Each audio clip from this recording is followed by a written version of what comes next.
Well, if you're playing Tekken 8, that's pretty much all they could talk about these days.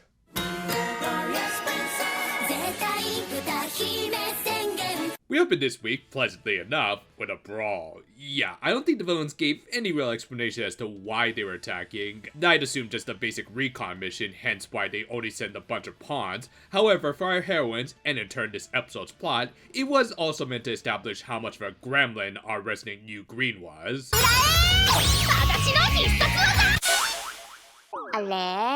Nagase, remind me never to take you to a League of Legends tournament. Not that I would actually want to go to one of those. But yeah, aside from tropes that Akiba Red would have a field day explaining, Navier did give a reasonable in-story explanation about why they just couldn't break out the finishers early, as they required the princesses to build up their own muse essence so that they'd have something to fire off. Again, I really appreciate when the show takes at least a little bit of time to explain the mechanics, whilst also giving the characters a little more personality.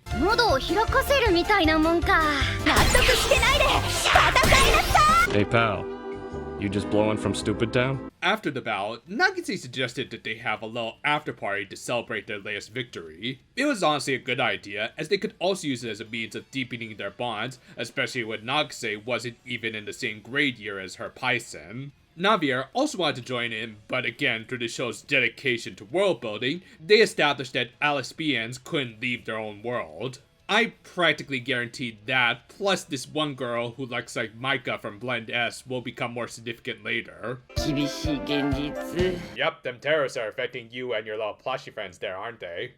Meanwhile, the princesses' after party of course led them to a karaoke bar. And this ended up highlighting the real meat and potatoes of this episode, which was the fun interactions of our core trio, where they really got across the idea that this team is a classic Freudian trio. If you're unfamiliar with that trope, it's the setup of having characters who represent the id, ego, and superego, which translates to the impulsive one, the heart, and the logical one. The id of this team was pretty obvious, though I would argue the roles of ego and superego do alternate between Kaguri and Minamo depending on the situation. In this more casual setting, Kaguri was the superego in that she ended up asking some overly logical questions, like why they were at the karaoke when they could just sing in the Alice Spear, and her polar opposite in Nagase explained that there is just an appeal to singing songs in a confined space with a small group of friends.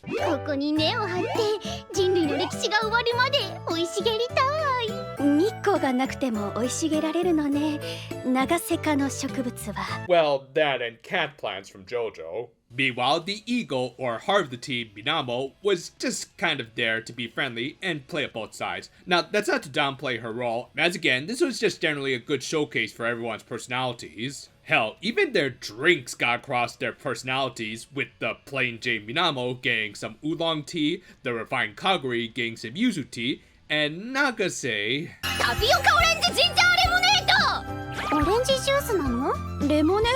Yeah, just call it what it really is, pure sugar. But again, even this monstrosity of a beverage led to some good characterization, with Nagase revealing that she chose this particular karaoke bar because this drink was only going to be around for a limited time, and she wanted to put it up on her Insta. Meanwhile, Kaguri revealed that she was such a privileged real-life little princess that she didn't even know what frickin' boba tea was. Thus, her teammate decided to let her have a taste of the little edible spheres.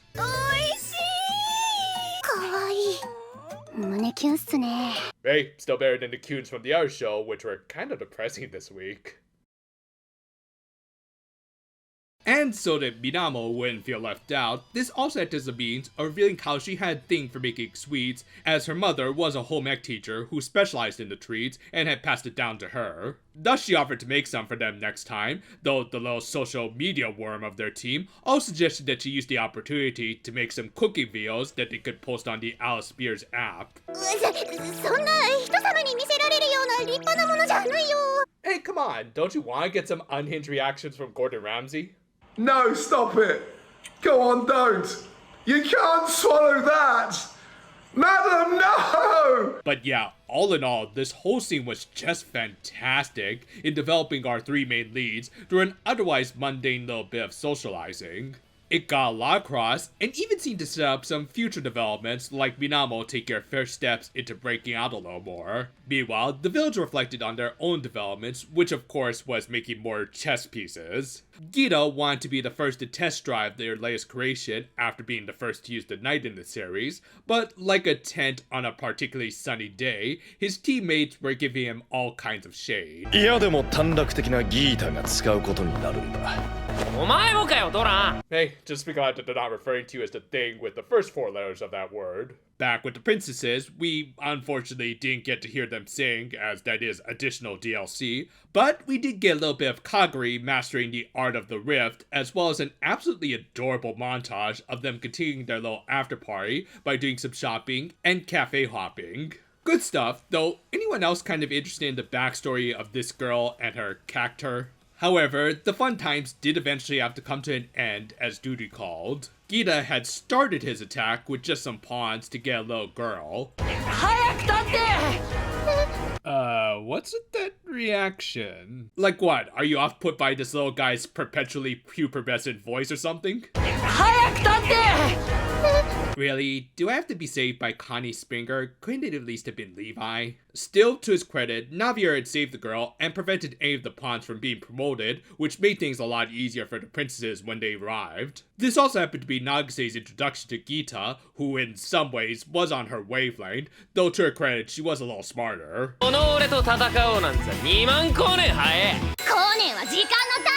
This is what happens when you raise your kid on just the first Star Wars movie. They made comedically quick work of the pawns, with this one poor guy getting his face caved in, so Gita broke out their new ace in the hole, the bishop.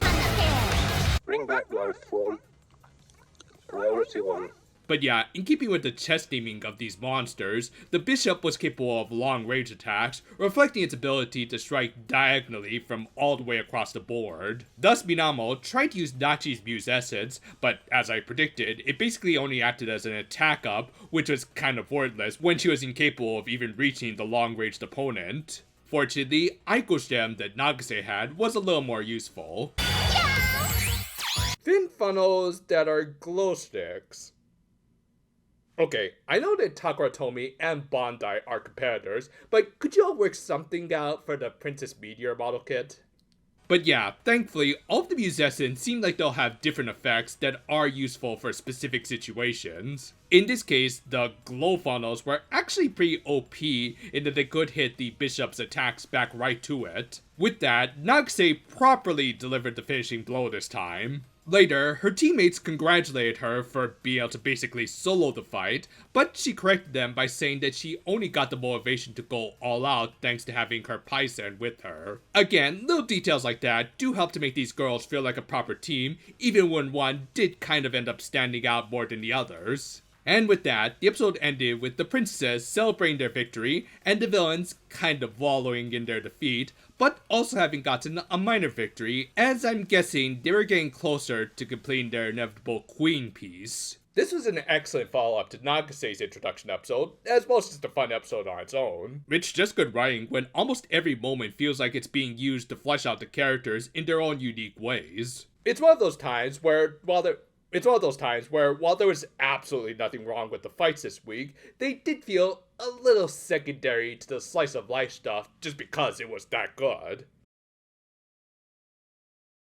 While the main characters of the show have been well defined so far, it never hurts to flesh them out even more when possible and relevant. In this case, just having much of the episode be in this confined space of a karaoke room really brought out their personalities, in particular Nagase and Kaguri, who are on polar opposite ends of characterization. The former is a very free-willed modern girl, while the latter is a reserved lady who only has some very passing knowledge about current trends. Thus, seeing Kaguri being able to broaden her horizons through Nagase's infectious energy was really wholesome to see. By default, it did mean that Minamo did take comparatively a bit more of a backseat this week, but she also did contribute and even had some pretty fun comebacks that made me feel like she was my spirit animal. And in battle, they did feel like they were all contributing, with even Nagase admitting that her Paisen gave her the confidence boost she needed to use her finisher. And overall, this is a really fun episode that both fleshed out the characters and even the world with just those little bits like the Alspians not being able to go to the human world and the villains developing their job arcs.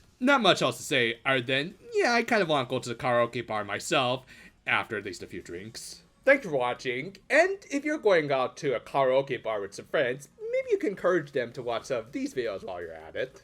We've got a little bit of everything for everyone, so you're bound to find something that'll at least kill time. Look forward to Comrade Gav tomorrow. Until then, though, farewell for now, my friends, and if you'll excuse me, I think I'm going to experiment with some drink combos of my own. I'll try to hold back on the sugar, at least per my doctor's orders.